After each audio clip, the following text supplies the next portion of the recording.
Hello, ReiZa here, and happy Halloween! In today's video, I'll be redesigning two Pokémon lines I made 3 years ago on the same month, where I make some Spooky Fakémon. These new redesigns will in fact also now be a part of the Constella Region, so let's get right into this. For the first redesign, I decided to start with Slidoom and Alurich. Both of these had a prompt 3 years ago, which was Horns, Witch, and Broom. Now for Slidoom, I wanted to give its round body a more unique approach, and I also wanted to tie it a bit more into the Constella region. And so instead of a round bottom body for its shape, I decided it would be inside of a vase. Design wise, not much has changed since I kept the horns as well as the flame on the horns. The last design had a fire on its tail, but I changed this due to a change I did with the evolution.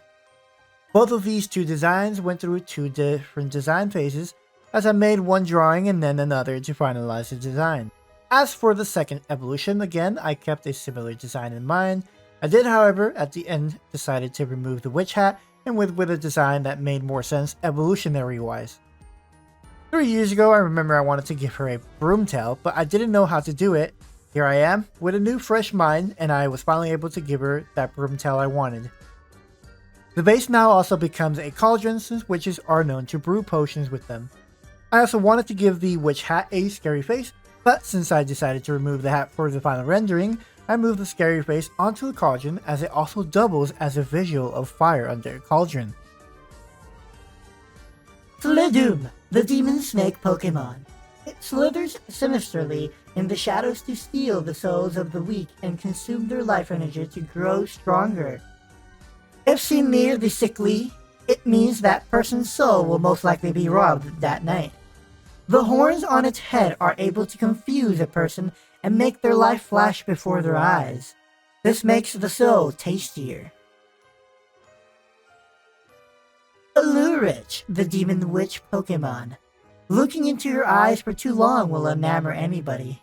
The bigger the wisp between its horns, the more souls it has consumed. Alurich do not have organs to produce poison, and so they have to brew their own. They soak in the poison they make and then are able to release the poison as an airborne toxin that is quite corrosive. As for the new unique abilities, here we have Alurich's new abilities. Alluring Glare. When entering battle, it will infatuate the opposing Pokemon regardless of its gender. In a double battle, the ability will affect both of the opponents simultaneously. Toxic Brush. Any and all moves involving a tail have a 10% chance of poisoning the opponent. Contacting tail moves have an increased chance of 25%. This Pokemon is also immune to poisoning. And now for the second Fakemon line design, I went with the Bat Fakemon that my sister, Lady D Creations, made.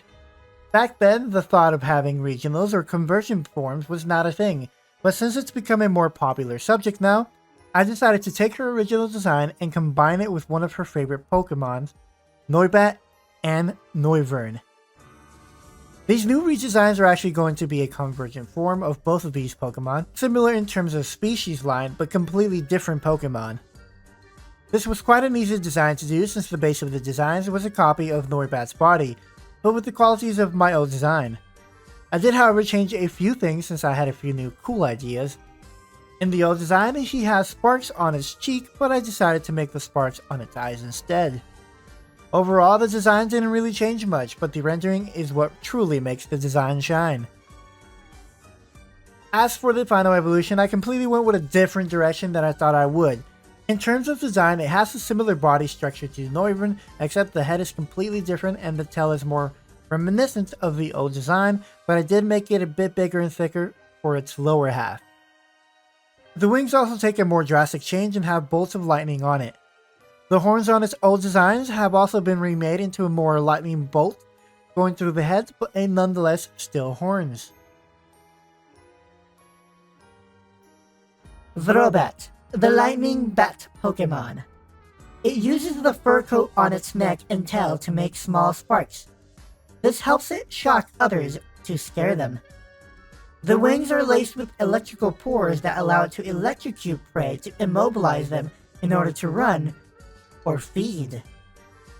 It lives in cave ceilings to plunge down and attack people and Pokemon alike. It is capable of hearing small vibrations. Zoobird, the Thunder Wyvern Pokemon. The horn on its head is able to absorb and charge electricity from a wide area. When the ears start to glow, it usually means that a thunderstorm is going to appear. It's quite hard to distinguish its roar from the sound of thunder. There are stories in history books stating that Zoobird was known long ago as the god of the skies.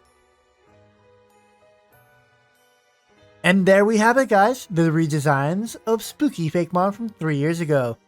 Truly, if I had more time on my schedule, I would have loved to tackle the other 2 Fakemons I made in the video 3 years ago, and maybe in the future I will.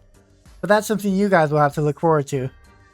Let me know what you guys think of these new designs down in the comments below. I am quite curious to see what you guys think of these designs. If you haven't already as well, make sure to hit that like, subscribe, and make sure to check out that other video I made 3 years ago, even though the quality is a lot different than what you see here. Thank you guys for watching, and I'll see you guys in the next Pokemon video, hopefully next month. Stay spooky and have a good Halloween. Ciao!